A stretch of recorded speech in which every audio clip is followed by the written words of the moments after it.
The ruins of Monte Cassino in the spring of 1944 were a perfect killing ground. Amid the shattered rock and the stench of death, men of the U.S. 36th Infantry Division hugged the earth. Meters away, elite German Fallschirmjäger waited in deep, reinforced bunkers. Every attempted movement drew a storm of precise sniper and machine gun fire. The solution was supposed to be roaring overhead. Flight after flight of P-47 Thunderbolt fighter bombers, loaded with 500-pound bombs and screaming rockets. But they were useless.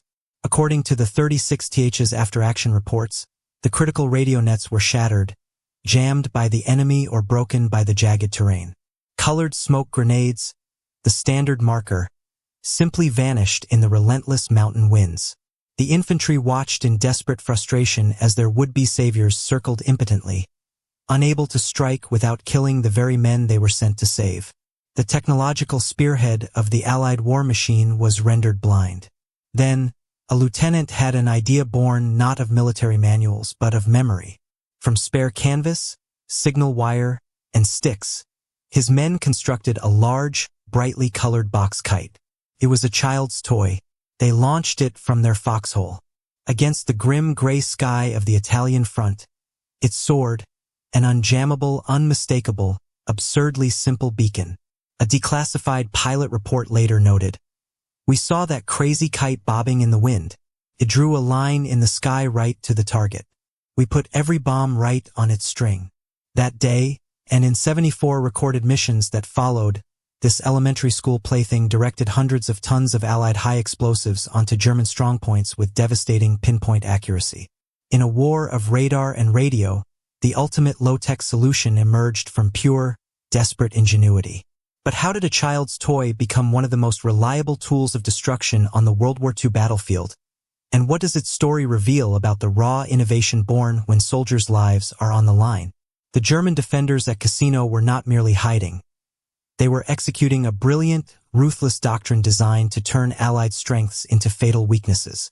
General Feldmarschall Albert Kesselring, a master of defensive warfare, had issued a simple, brutal order to his Fallschirmjäger and Panzer Grenadiers: hug the enemy. Declassified U.S. military intelligence analyses of German tactics reveal this was a calculated science. By positioning their formidable fighting positions, deep bunkers, interlocking machine gun nests, pre-sighted mortar pits, often within 50 meters of Allied lines, they created a deadly paradox. As Kesselring himself wrote, this close combat was the only way to rob his superior weaponry of its full effect. The massive pre-planned aerial bombardments that preceded Allied attacks would either fall harmlessly behind the German forward line or risk obliterating their own advancing infantry. The world's most powerful air force was checkmated by proximity. The terrain was their perfect accomplice. The German defensive masterpiece utilized reverse slopes.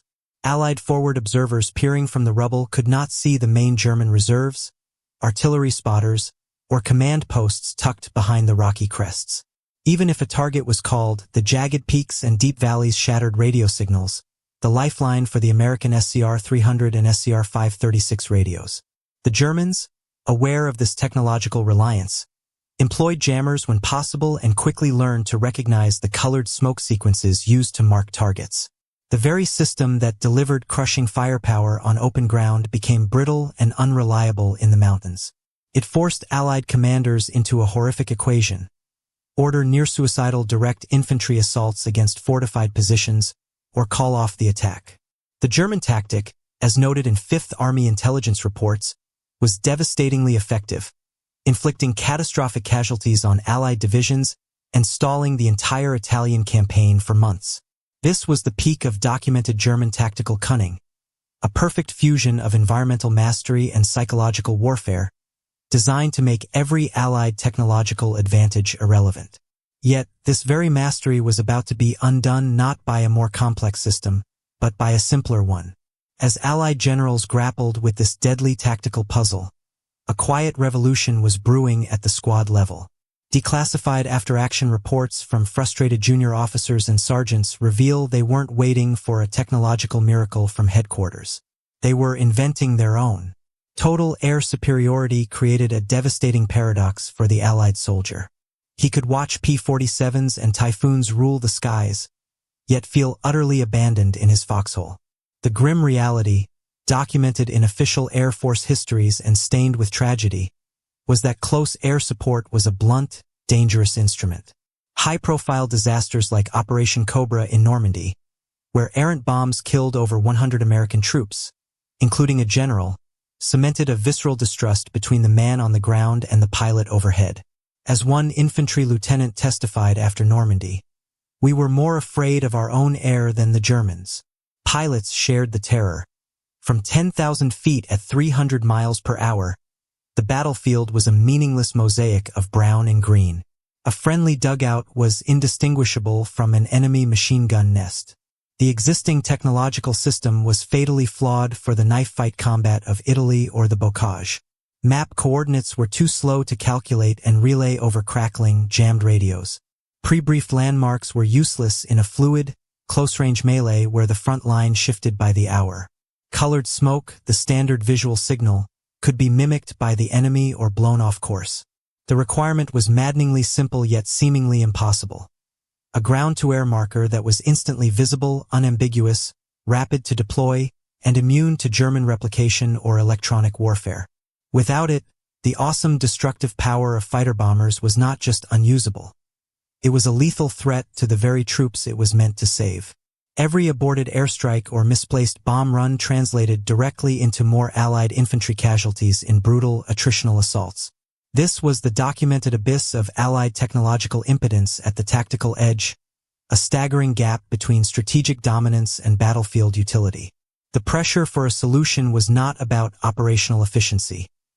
It was a matter of survival and breaking a bloody stalemate. The answer, however, would not be born from a higher frequency radio or a new bomb site. It would come from a shared, pre-industrial memory, a universal symbol understood by every pilot and soldier since childhood. The solution, when it ascended, was breathtaking in its simplicity. Born from field manuals demanding an unambiguous visual signal and the grim necessity of the moment, the combat kite became a secret battlespace icon. Its design specifications were forged in the field. A large frame, 6 to 8 feet across, constructed from spare sticks or tent poles. Its sail was crafted from the brightest available material, often orange or yellow canvas from signal panels or surplus parachute silk, sometimes painted with a bold, unit-specific checkerboard or diamond pattern for instant identification. It was flown on strong communication wire or cord, elevated just high enough to pierce the battlefield haze and be seen for miles by circling pilots, yet not so high as to become a stable target for German snipers. Its tactical genius was multifaceted. First, it created a moving, living map marker. Pilots were given a simple, intuitive briefing. See the orange diamond kite? We are at its base. The target is 300 yards due north of its shadow. This transformed a confusing landscape into a clear geometric reference, enabling pinpoint attacks without lengthy radio exchanges or dangerous smoke clouds. Declassified after-action notes confirm its effectiveness. Like one from a forward air controller, flight leader reported, "I see your toy," then placed his bombs exactly where we needed them. Second, it was remarkably versatile.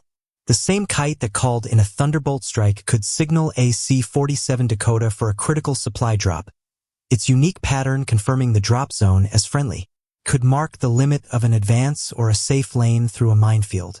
In static siege situations, flying it became a defiant gesture, a boost to morale, a symbol of human ingenuity soaring above the mud and death. Finally, and most crucially, it was unjammable. Radios failed, batteries died, smoke dissipated, but a kite, anchored in a foxhole and catching even the lightest breeze, was a persistent, passive beacon. It required no electronics, no complex logistics. The enemy could, of course, shoot it down, but as one veteran noted, that only revealed the sniper's position for counterfire. And the kite itself was cheap, quickly and endlessly replaceable from the debris of war. This was documented Allied adaptive, human-centric problem-solving at its finest, a low-tech masterstroke that bypassed the entire electronic battlefield. It turned a child's toy into a stable icon upon which the entire, chaotic battlespace could be instantly oriented. The system was brain-dead simple, but as the first kite rose over the Italian hills, German frontline troops were baffled. Intercepted communications and post-war interrogations reveal they initially dismissed it as a bizarre morale stunt or a trap, unable to conceive that this whimsical object was directing their destruction.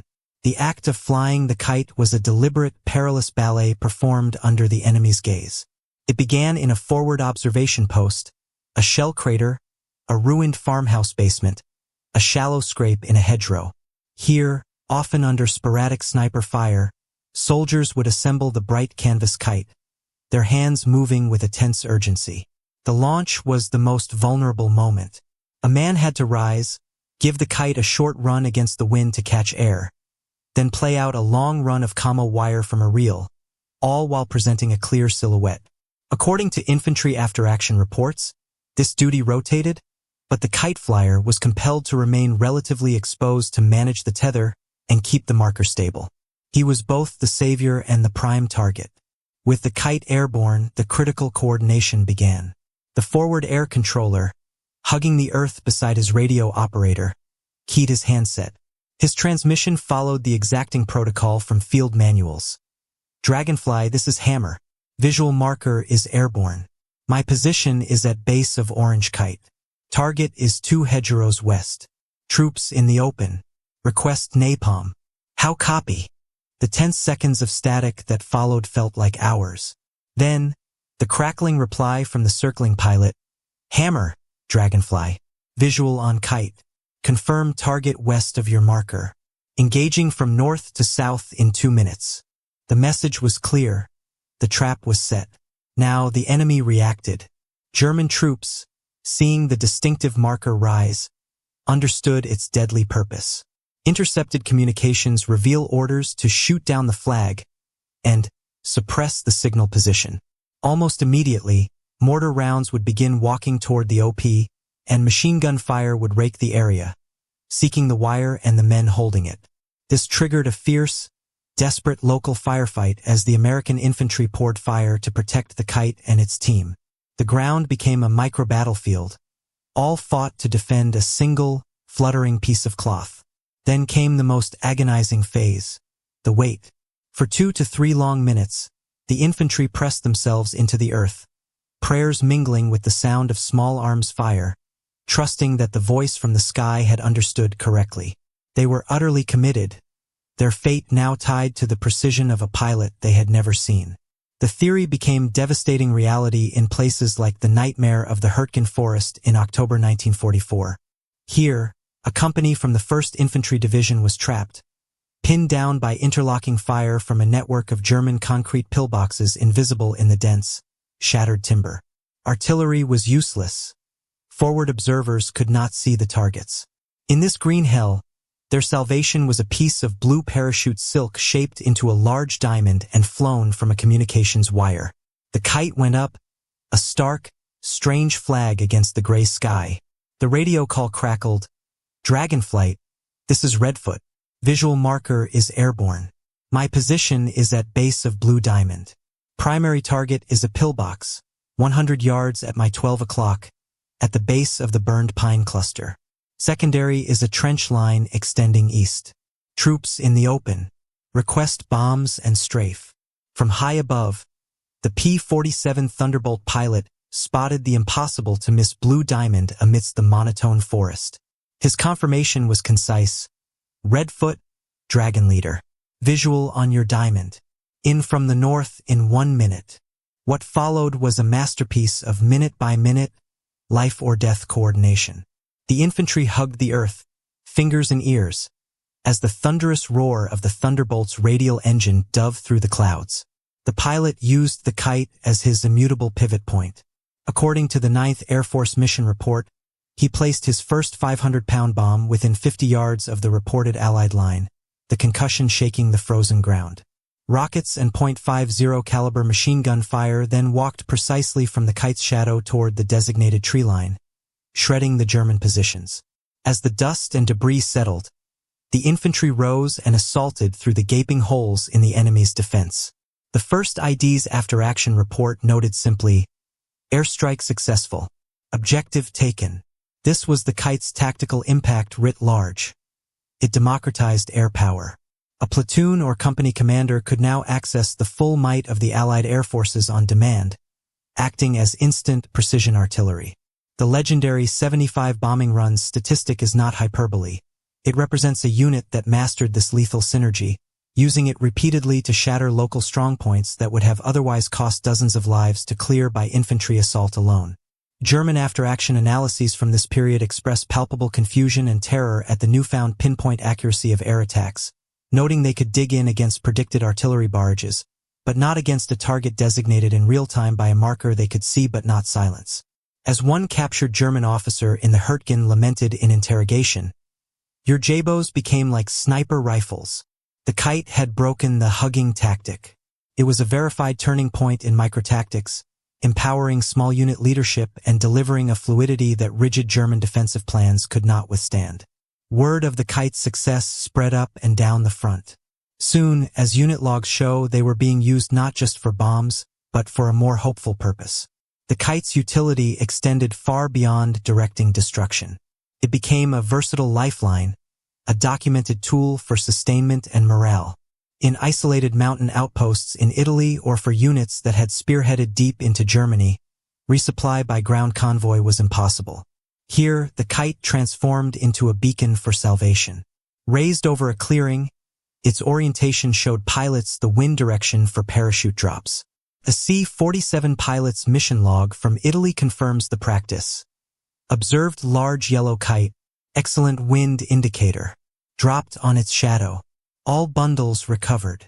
That simple, fluttering signal ensured that ammunition, medical supplies, and rations descended into friendly hands, not enemy ones. Psychologically, its impact was profound. Flying over a contested position, the Kite was a bold declaration of defiance and control. It signaled to watching German observers that the unit below was confident, in communication with overwhelming force, and intended to hold its ground. For the soldiers themselves, it was a point of pride, a unique symbol of their unit's ingenuity. As one veteran recalled in a letter home, "That old Kite of ours became our flag. When the boys saw it go up, they knew the cavalry of the air was coming." For liberated civilians, the sight of Allied troops advancing with these colorful markers flying became a symbol of hope and technological mastery. Variations flourished. Some units flew multiple kites in specific patterns to signal complex messages. A few daring souls even attached small lanterns for nighttime identification, a hazardous but occasionally necessary improvisation. These markers became part of unit identity, their colors and patterns a source of camaraderie.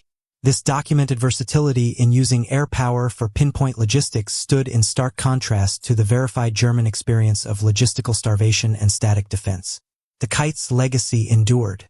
The principle of the unmistakable visual ground marker was directly institutionalized after the war with the standardized VS-17 panel, and later infrared strobes and chemlights. But all were technological descendants of that first, crude, brilliant canvas kite, a tool that turned the sky itself into a two-way street for both fire and survival. The immediate tactical victories were countless. But after the war, when analysts compiled the data, they realized the humble kite represented something far greater, a fundamental breakthrough in the very concept of warfare. The Kite's legacy was not measured in captured ground, but in the permanent transformation of how armies and air forces fought together. Its documented success, and that of other improvised markers, provided irrefutable battlefield evidence for a radical doctrinal shift: the permanent, formal integration of the forward air controller into the ground unit's command structure. The FAC evolved from a temporary radio operator to a dedicated, trained expert who spoke both infantry and pilot, a direct result of the need for the precise, real-time coordination the Kite exemplified. Post-war analyses like the pivotal 1955 Joint Close Air Support Committee report enshrined this lesson, making the embedded FAC a cornerstone of modern joint warfare doctrine.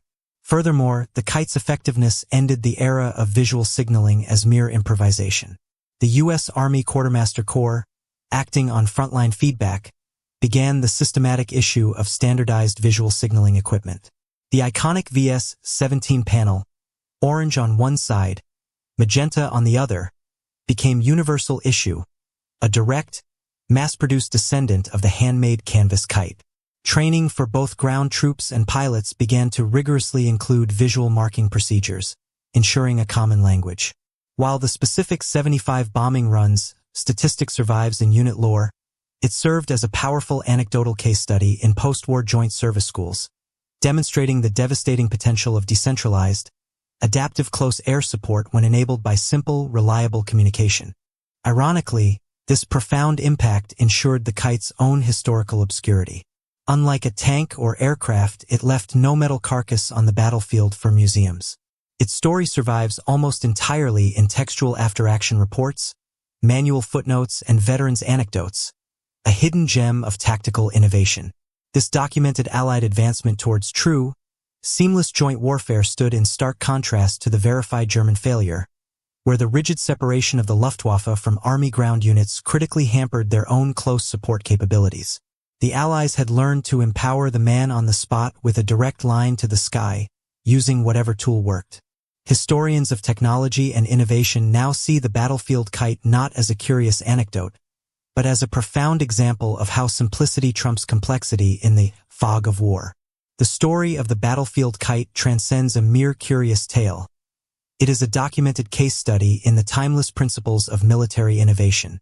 It represents the pinnacle of appropriate technology, the elegant solution that works reliably under extreme constraints when complex systems fail.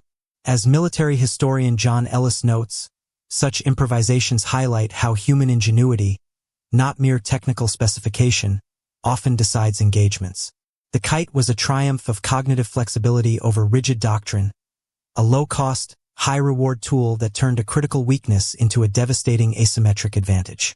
In the grand lineage of battlefield communication, the Kite occupies a unique space.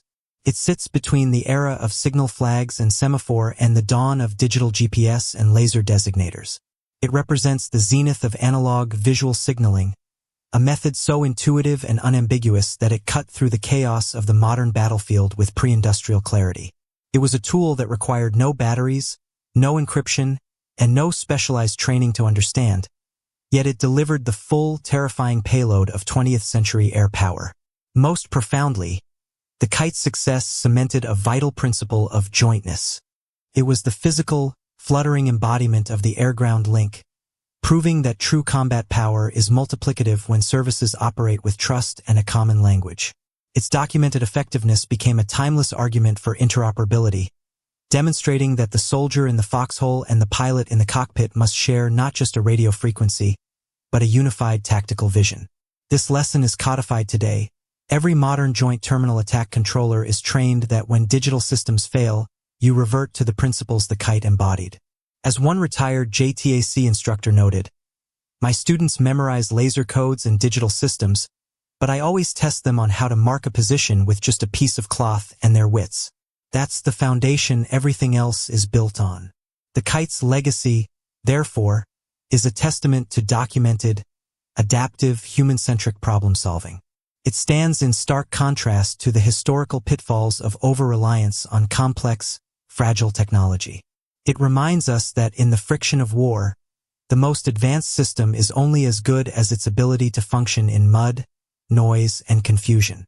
Sometimes, the tool that changes the fight isn't delivered from a factory, but assembled from memory and spare parts, then sent aloft on a breath of wind to draw a line directly to victory.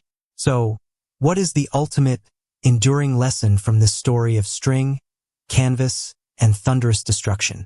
The enduring lesson, stitched into the canvas of after-action reports, is this: in war, the best tool is the one that works and works now. The soldiers at the sharp end didn't lament their broken radios. They built a better signal from memory and scrap. The Kite is a monument to that adaptive spirit, proving that overwhelming effectiveness often lies not in greater complexity, but in the clever, intuitive application of the familiar to solve the unprecedented. It reminds us that human intuition is the ultimate combat multiplier. Consider the shock from the German perspective. Their sophisticated defensive doctrine, a masterpiece of terrain and tactical cunning, was circumvented not by a more advanced radio, but by a child's toy. It was an intellectual defeat as much as a physical one. Their greatest fear, Allied air power, found its eyes through a device they had dismissed as primitive. This story is a tribute to the NCO and junior officer, the innovator under fire. It celebrates a kind of battlefield democracy where a good idea, no matter how absurd it first appears, can save lives and shatter stalemates.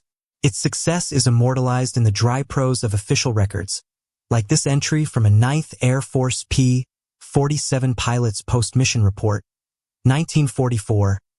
Bombing results. Excellent. Target was clearly marked by a large orange kite at the forward edge of friendly lines. All ordnance placed within 75 yards of marker as requested by ground controller. This story floated on the wind of ingenuity. If you want to uncover more incredible true stories of improvisation that won the war, subscribe. We follow the string back to history's most ingenious moments. Next time, we'll reveal another low-tech, high-tech marvel, the pigeon-guided bomb. How the U.S. Navy tried to train pigeons to peck at a screen to steer a missile is a story of World War II animal ingenuity that has to be seen to be believed. History floats a simple idea. When the high-tech fails, look to the playground. The solution to the deadliest problem might just be dancing at the end of a string.